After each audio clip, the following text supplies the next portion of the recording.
નમસ્કાર મિત્રો, સ્વાગત છે તમારું માર્કેટ બુલેટિનમાં. તમને ખ્યાલ જ છે કે માર્કેટ બુલેટિનમાં આપણે પોસ્ટ કરી જે શેર બજાર તથા આઈપીઓ લગતા તમામ મહત્વના સાચા અને ઝડપી સમાચાર એ પણ આપણી ગુજરાતી ભાષામાં. આજનો વિડીયો પણ ખાસ છે. આજે તો શુક્રવાર અને હવે સોમવારે બજારમાં શું થશે, આજે આરબીઆઈની પોલિસી હતી, તમને ખ્યાલ છે. આપણે ગઈકાલે વિડીયો બનાવ્યો હતો, પછી માર્કેટમાં શું એક્શન છે અને સોમવારનો શું આઉટલુક છે તેના વિશે આપણે તમામ વિગતવાર ચર્ચા કરવી છે, પણ આપણી ગુજરાતી ભાષામાં. તો ચેનલને સબસ્ક્રાઇબ ના કરી હોય તો ખાસ કરી લેજો. વધુ વાત ન કરતા શરૂઆત કરીએ. સૌથી પહેલા તો આપણી ચેનલના તમામ મિત્રોને ખૂબ ખૂબ અભિનંદન. ગઈકાલે તમને વિડીયોમાં એડવાન્સમાં કહ્યું હતું કે આરબીઆઈ આ વખતે વ્યાજ દરમાં કોઈ ફેરફાર નહીં કરે, અને આજે એ વાત ઉપર મહોર લાગી ગઈ છે. રિઝર્વ બેંકના ગવર્નર સંજય મલ્હોત્રા સાહેબની આગેવાની હેઠળ મળેલી એમપીસી એટલે કે મોનેટરી પોલિસી કમિટીની બેઠકમાં સર્વસંમતિથી નક્કી કરવામાં આવ્યું કે રેપો રેટ 5.25% પર જ યથાવત રાખવામાં આવશે. આ નિર્ણય આપણી આગાહી મુજબ જ આવ્યો છે.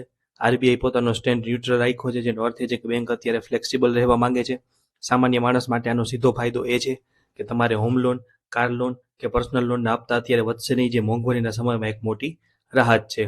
આજના ટ્રેડિંગ સેશનની વાત કરીએ તો માર્કેટમાં ભારે વોલેટિલિટી જોવા મળી હતી. શરૂઆતમાં ગ્લોબલ માર્કેટના નબળા સંકેતોના કારણે નિફ્ટીમાં ગાબડું પડ્યું હતું અને 25,500ના મહત્વના લેવલની નીચે જતી રહી હતી, જેના કારણે નવા રોકાણકારોમાં ગભરાટ ફેલાયો હતો. પરંતુ બપોર પછી અને ખાસ કરીને માર્કેટ બંધ થવાના છેલ્લા 1 કલાકમાં ચિત્ર આખું બદલાઈ ગયું. જોરદાર ખરીદીના કારણે સેન્સેક્સ 266 પોઈન્ટ ઉછળી અને 83,580 ઉપર, અને નિફ્ટી 50 પોઈન્ટ વધી અને 25,693 ઉપર બંધ રહ્યા હતા.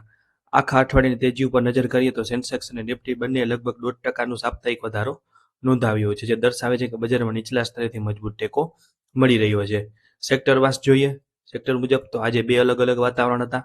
એફએમસીજી ઇન્ડેક્સ 2.2%ના ધરખમ ઉછાળા સાથે માર્કેટનો ટોપ ગેનર રહ્યો હતો, જેમાં દિગ્ગજ કંપની આઈટીસીનો શેર 5%થી વધુનો વધી અને 325ના લેવલ ઉપર પહોંચ્યો હતો. સાથે જ એચયુએલમાં પણ સારી લેવાલી હતી. પણ બીજી બાજુ આઈટી સેક્ટરમાં આજે સતત ત્રીજા દિવસે ધોવાણ જોવા મળ્યું.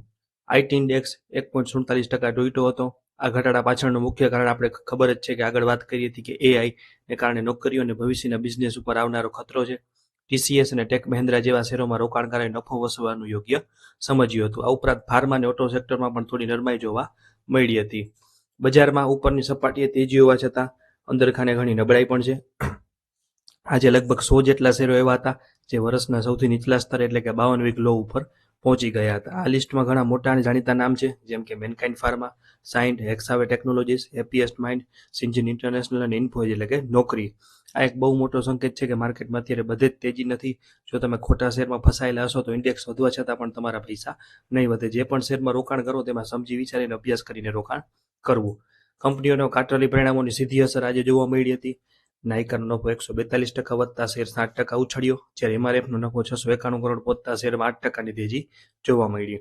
હિટાચી એનર્જી માટે આજે સૌથી મોટો દિવસ હતો, કારણ કે બ્રોકરેજ હાઉસ દ્વારા રેટિંગ અપગ્રેડ થતા શેર 14% જેટલો ઉછળ્યો હતો. બીજી બાજુ બીઈએમએલ જેવી કંપનીઓને ખોટ જવાથી શેર 6% સુધી તૂટ્યો હતો. આ સિવાય ભારતીય એક્સાકોમમાં 4%ની તેજી જોવા મળી હતી. આ બધું દર્શાવે છે કે માર્કેટ અત્યારે માત્ર પરફોર્મન્સને જ મહત્વ આપી રહ્યું છે. જેનો નફો વધશે તેના જ શેર વધશે, બાકીના શેરોમાં વેચવાલી ચાલુ રહેશે. આરબીઆઈની વાત કરીએ તો આરબીઆઈ માત્ર વ્યાજ દરની જ વાત નથી કરી, પણ દેશની અર્થવ્યવસ્થા કેટલી મજબૂત છે તેનો પણ અહેવાલ આપ્યો છે. FY26 માટે જીડીપીનો ગ્રોથ અંદાજ 7.4% રાખવામાં આવ્યો છે, જે દુનિયાના અન્ય દેશોની સરખામણીએ ઘણો સારો છે. આરબીઆઈના મતે દેશમાં મેન્યુફેક્ચરિંગ સેક્ટરમાં તેજી આવી રહી છે અને ખેતી ક્ષેત્રે પણ મજબૂત થઈ રહી છે. આ સિવાય અમેરિકા અને યુરોપિયન યુનિયન સાથે થનારી નવી ટ્રેડ ડીલ્સ ભારત માટે ગેમ ચેન્જર સાબિત થઈ શકે છે. જોકે ગ્લોબલ માર્કેટમાં થતી ઉથલપાથલ અને ક્રૂડ ઓઇલના વધતા ભાવ હજુ પણ એક રિસ્ક ફેક્ટર છે, જેના પર આરબીઆઈની પણ ઝીણી નજર છે. હવે વાત કરીએ સૌથી મહત્વની કે સોમવારે શું, તો એક્સપર્ટના મતે નિફ્ટી અત્યારે એક ખાસ રેન્જમાં કોન્સોલિડેટ થઈ રહી છે. નીચેની તરફ 25,500 થી 25,550 એક મજબૂત સપોર્ટ ઝોન બની ગયો છે. જ્યાં સુધી નિફ્ટી આ લેવલની ઉપર છે ત્યાં સુધી ચિંતા જેવું નથી. ઉપરની તરફ 25,750 અને 25,800 એક મોટો અવરોધ એટલે કે રેઝિસ્ટન્ટ છે.